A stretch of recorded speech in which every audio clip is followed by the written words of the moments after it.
18절 사흘 만에 요셉이 그들에게 이르되 나는 하나님을 경외하노니 너희는 이같이 하여 생명을 보존하라. 어제 요셉이 형들에게 한 명만 가서 베냐민을 데리고 오고 나머지는 다 이곳에 남아있으라겠죠. 그렇게 말하고 그들 전부를 감옥에 3일 동안 가두었습니다.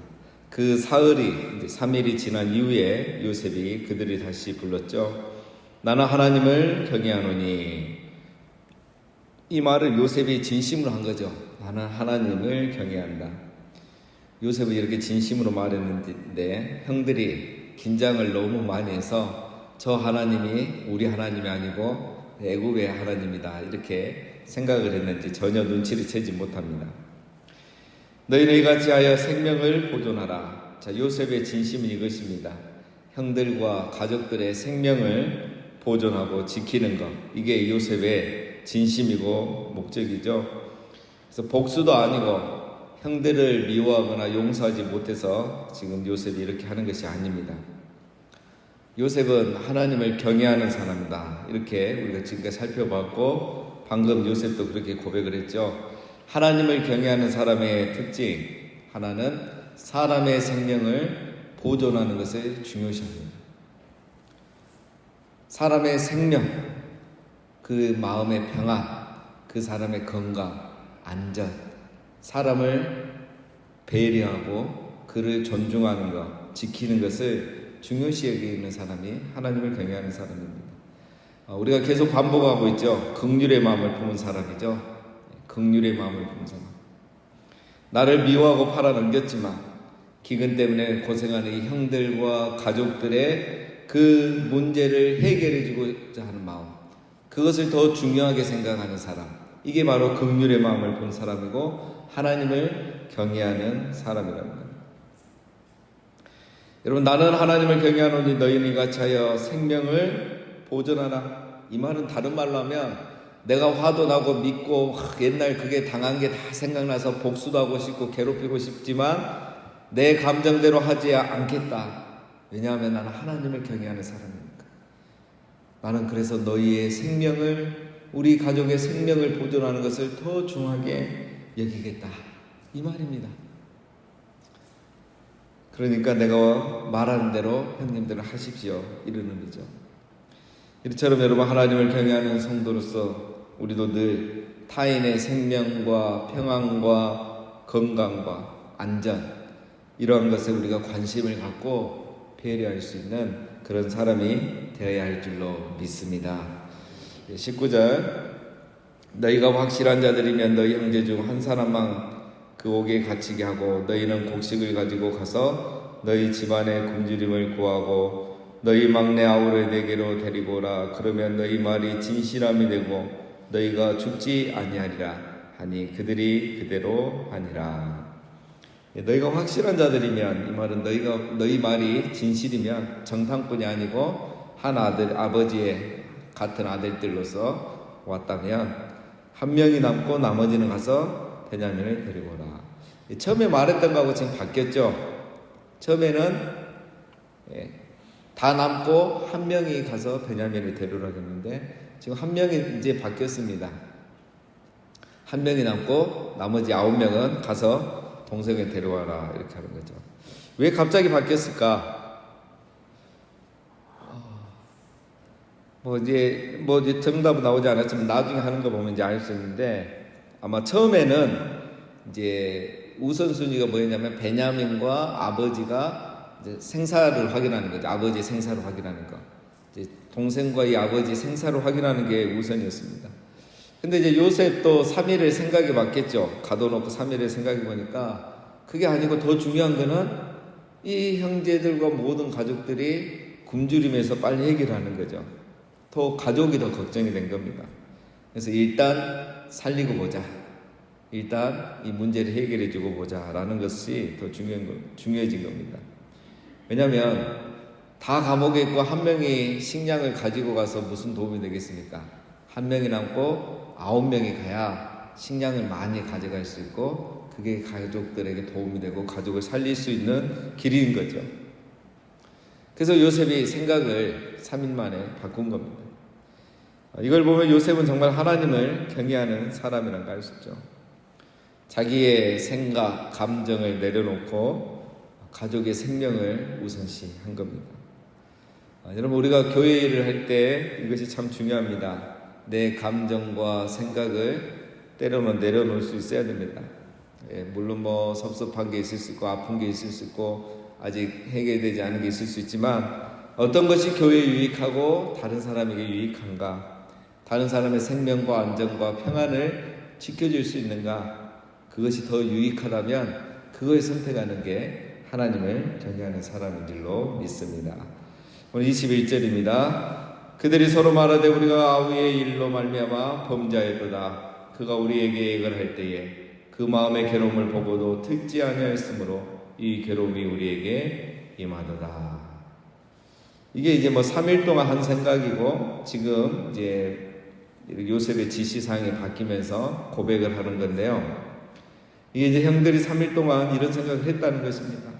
왜 이런 상황이 왔는가? 남들은 다 와서 식량 마음껏 사가는데 왜 우리는 형제 10명이 와갖고도 다 보면은 닮았을 건데 이런 오해를 받고 이런 고통을 당하고 있는가? 그들이 생각했겠죠. 이유는 하나밖에 없는 거예요. 요셉에게 옛날에 못되게 했던 거.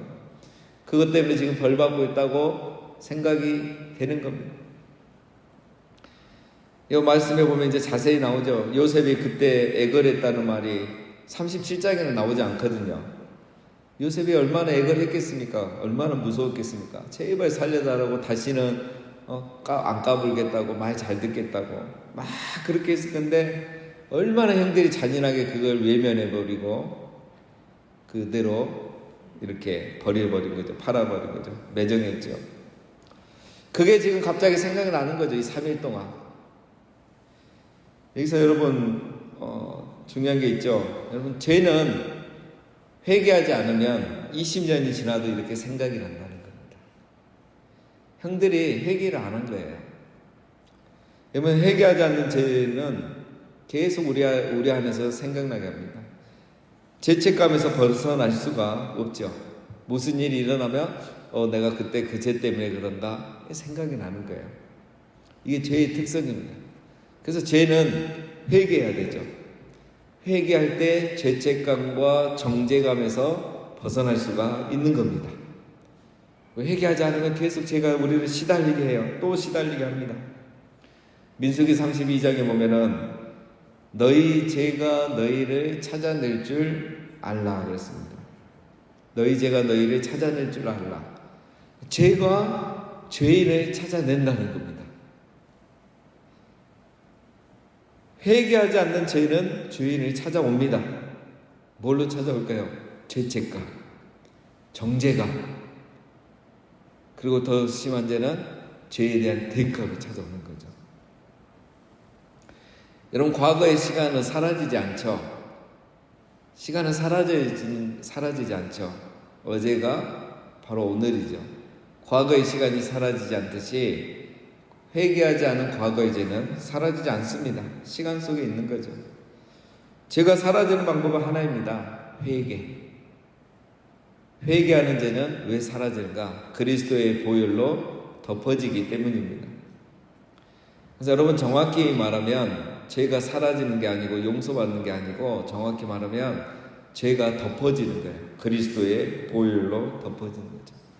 그래서 죄가 가려지는 거고 없는 것처럼 간과되는 거죠. 그래서 우리는 회개하면 죄가 없어졌다고 생각하는데 죄가 없어질 수가 없죠.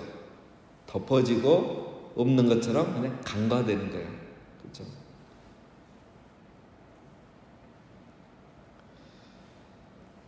그래서 죄는 하나님 앞에 회개하고 용서 받아야 되는 거죠. 회개하지 않는 죄, 그 다음에 어떤 고의로 이렇게 지은 죄는 그대로 남아 있습니다. 나중에 내 얘기하면 또 기회가 있겠지만 우리가 죄를 용서받는데 제사가 두 가지가 있습니다. 속죄죄와 속건죄가 있죠.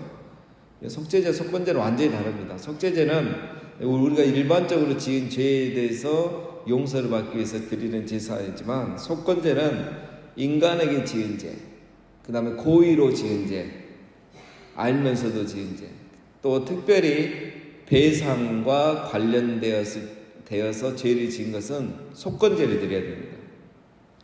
그래서 속건죄의 특징은 일반 이런 속죄제처럼 제사를 드리지만 내가 그 사람에게 피해를 입혔으면, 이게 10이라는 피해를 입혔으면 거기에 20%를 더해야 됩니다. 12를 갚아주고 그리고 하나님 앞에 속건제 제사를 드려야 되는 거예요. 그러니까 내가 이 상대방에게 어떤 잘못을 했거나 고의로 죄를 지었으면 그냥 하나님 앞에서 잘못했습니다, 용서해 주세요, 그렇게 해서 죄가 사라지지 않는다는 거예요. 그래서 우리 이 부분은 한번 언제 또 다루겠습니다. 여러분, 예수님 믿으면 무엇이 복입니까? 예수 믿으면 제일 좋은 것 중에 하나가 죄를 회개하면 용서받는 것. 그래서 마음에 안식을 얻는 거죠. 이게 바로 우리가 예수 그리스도 안에서 누리는 큰 은혜 아닙니까? 죄책에 더 이상 시달리지 않고 안식을 누리게 되는 거죠. 형들이 20년 동안 이거에 시달렸을 건데, 특별히 3일 동안 이제 드디어 이거에 대해서 뉘우치기 시작하는 거죠.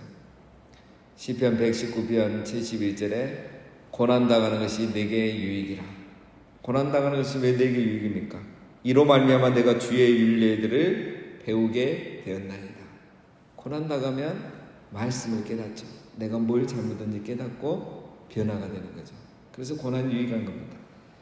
지금 형들이 유익한 시간을 보내고 있는 거죠. 자, 22절 자세히 나옵니다. 루벤이 그들에게 대답하여 이르되 내가 너희에게 그 아이에 대하여 죄를 짓지 말라고 하지 아니하였더냐? 그래도 너희가 듣지 아니하였느니라. 그러므로 그의 핏값을 치르게 되었도다 하니.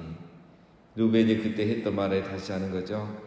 그때 내가 만류할 때, 하지 말라 할 때 왜 내 말을 듣지 않고 그렇게 해가지고 말이야 지금 이 죄값을 우리가 치르고 있지 않느냐, 이 말하는 겁니다. 이 이야기를 지금 요셉이 다 듣고 있죠. 아, 내가 저 장남을 지금까지 제일 미워했는데 나를 안 도와줬다고 생각했는데 아니었구나. 그래도 장남이 나를 지켜줬고 살려줬구나. 요셉이 다 듣고 있는 거죠. 23절 그들 사이에 통역을 세웠으므로 그들은 요셉이 듣는 줄을 알지 못하였더라. 요셉이 자기 신분을 숨기기 위해서 중간에 통역관을 둔 거죠. 그 사람을 통해서 대화를 이렇게 했던 것입니다. 그러니까 형들은 당연히 요셉이 알아듣지 못한 줄로 알고 있었죠. 요셉이 아주 지혜롭습니다.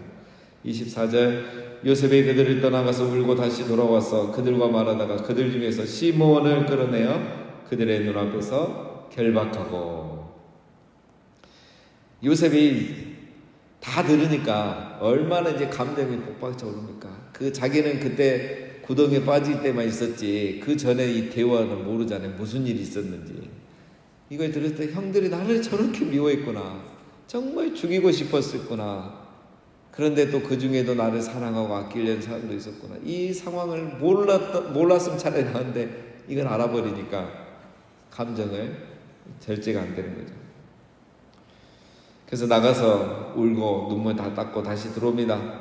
들어와가지고 어떻게 합니까? 그 형제들 중에 시므온을 결박합니다. 원래 한 명 남으라 했으니까 누가 남을래? 이렇게 물어야 되는데 묻지 않고 시므온을 바로 결박해서 가둬버리죠. 왜 그랬을까요? 원래는 누가 남을래 이렇게 물었든지 아니면은 제일 이제 장남을 이렇게 남게 했을 건데 루벤의 말을 들었잖아요. 아, 그래도 저 형은 나를 살리려고 했구나. 그래서 형 대신에 장남 대신에 차남 시몬을 결박한 거예요. 그렇게 충분히 이해할 수 있습니다.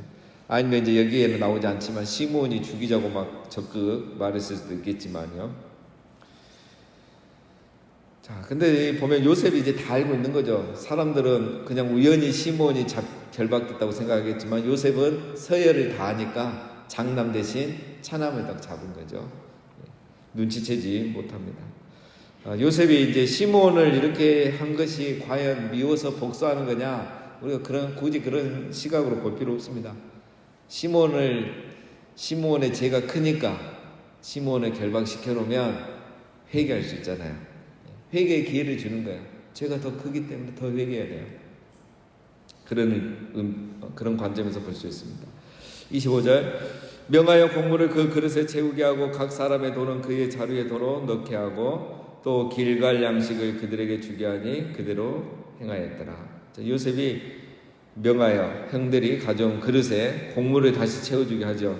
곡물을 채워주고 그들이 곡식값으로 가져온 지불한 돈을 다시 자루에 넣어 돌아갑니다. 형들은 모르죠. 그리고 돌아가면서 먹을 양식, 길 양식이죠. 돌아가면서 이제 또 먹을 양식을 당장 필요하니까 그것까지 챙겨줍니다. 다른 데는 이렇게 하지 않았겠죠. 자, 여러분 이걸 보면 이제 앞에서 말씀드렸던 요셉이 이제 한 명만 남고 나머지는 다 가서 동생을 데려와라 하는 이유를 알 수 있습니다. 그렇죠? 많은 식량을 되돌려 주는 거죠. 그리고 돈도 다 돌려줄 수 있죠. 한 명이 갈 때하고는 차원이 다르죠. 요셉이 이렇게 자기 형들과 가족들의 생명을 보존하려고 했다는 것을 알 수 있고 정말 가족애가 넘치고 또 배려심이 많은 요셉이라는 걸 알 수 있습니다. 또 한 가지는 이제 요셉의 형들을 시험하기 위해서죠. 자, 이거는 내일 또 본문에 나옵니다. 내일 살펴보도록 하겠습니다. 자, 오늘 말씀을 정리하고 적용하면은 오늘 요셉이 아주 중요한 일을 했습니다, 여러분. 정말 중요한 일을 했습니다. 식량을 싸준 거, 돈을 되돌려 준 거, 이거하고는 비교가 되지 않는 정말 중요한 일을 했습니다. 뭘 했습니까? 형들의 죄 문제를 해결하도록 도와준 거예요. 마치 예수 그리스도께서 우리의 죄를 깨닫게 하고 우리가 회개케 하는 것처럼 요셉이 오늘 이 역할을 한 거예요. 요셉이 아니면 해줄 수 없는데, 그래서 형들이 어떻게 합니까? 첫 번째는 자기들의 죄를 입술로 고백하게 돼요. 지금까지 한 번도 자기들의 죄를 인정하지 않고 고백하지 않고 숨겨졌어요. 이거는 서로도 말을 꺼내서는 안 되는 거였어요. 평생 가슴에 묻어두고 그 죄책감에 시달리더라도 말하지 못할 금기상이었다. 이 말은 여러분 다른 말로 하면 그들이 지금까지 회개하지 않았다는 거예요. 참 회개하지 않았다는 거예요. 후회는 했을 수도 있죠. 유다가 후회를 막 심하게 하고 나중에 집을 나갔잖아요. 후회는 했을 겁니다. 그러나 중요한 것은 후회는 회개가 아닙니다. 회개는 무엇이냐? 죄를 회개한다는 것은 자기의 죄를 구체적으로 고백하는 데서 시작됩니다. 고백. 오늘 이 형들을 보면은 자기들의 공경이 과거의 죄 때문인 것을 먼저 인정하죠. 이 말은 자기들이 과거에 정말 잘못했다는 걸 인정하는 거예요. 그 다음에 요셉이 살려달라고 애원했는데 우리가 뿌리쳤던 것, 요셉이 당하는 그 고통과 아픔을 외면했던 것, 이거 다 우리가 너무 잘못했고 잔인했다라고 지금 입으로 시인하고 고백하고 있는 거죠. 회개는 죄의 고백, 인정과 고백으로 시작합니다. 여러분 왜 죄를 고백하는 것이 중요한가? 왜 요셉이 이렇게 상황을 몰아가고 있는가? 여러분 우리가 죄를 자백하고 고백하는 과정에서 죄의 심각성을 깨닫게 됩니다. 그냥 내가 자꾸 저희가 요즘 새벽에 소리내서 기도하자는 게 그게 정말 중요해요. 그냥 말씀을 듣고 묵상으로 끝내면 이 사람이 머리만 커집니다. 내 입술을 통해서 고백이 돼야 돼요. 믿음의 고백, 회개의 고백, 결단의 고백들이. 그게 나를 새롭게 합니다. 여러분 죄는 고백함으로써 죄의 심각성을 깨닫고 인정하게 되고 그 다음에 죄에 대한 책임이 나에게 있음을 인정하게 되는 거예요. 굉장히 중요합니다. 그래서 천주교에서 카톨릭에서 고백성사를 하죠. 굉장히 긍정적인 효과가 많은 거예요. 우리가 알고 있는 것처럼 고백함으로 용서를 받고 이런 그런 의미가 아닙니다. 이런 의미에서 그들이 이 고해성사를 하고 있더라고요. 잠언 28장 13절에 보면 자기의 죄를 숨기는 자는 형통하지 못하나 죄를 자복하고 버리는 자는 불쌍히 여김을 받으리라. 죄는 숨길 필요가 없이 고백하면 용서받는 것입니다. 오늘 형들이 바로 이렇게 하게 된 거죠. 요셉으로 인해서. 그래서 이제 마지막 형들이 오늘 진심으로 뉘우칩니다. 진심으로 뉘우쳐요. 뭘 보면 안 쓰냐면 루벤이 이제 책망을 했잖아요. 그때 왜 내 말을 안 듣고 그래가지고 말이야 이 지금 사단이 나겠느냐 막 야단칠 때 아무도 거기에 반박을 안 해요. 다 지금 자숙하고 반성하고 회개하고 있는 거죠. 자기의 잘못을 인정했던 것입니다. 뉘우친 겁니다. 이걸 보니까 이제 요셉이 나가서 울고 들어온 거죠. 자, 여러분 이 과정이 있었기에 결과적으로 요셉과 형들의 관계가 회복이 된 것입니다. 여러분 제 고백과 회개는 제 용서의 은총과 자유의 기쁨과 관계의 회복을 가져오게 되어 있습니다.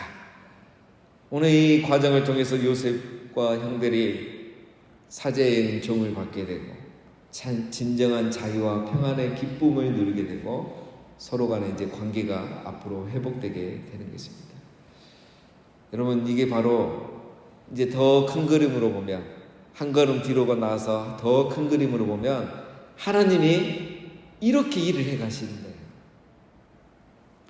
여러분 우리가 서로 미워할 수도 있고 싸울 수도 있습니다.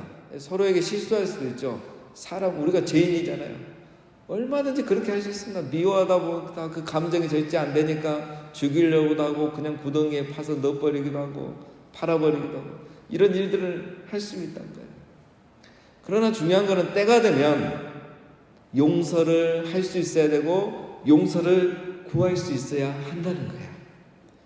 그 과정이 있기 때문에 오늘 이 42장이 있기 때문에 요셉과 형들의 관계가 회복이 됐고 회복이 되니까 다시 가족이 애굽에 돌아오는 이 하나님의 큰 그림이 이루어져 가기 시작하는 거죠.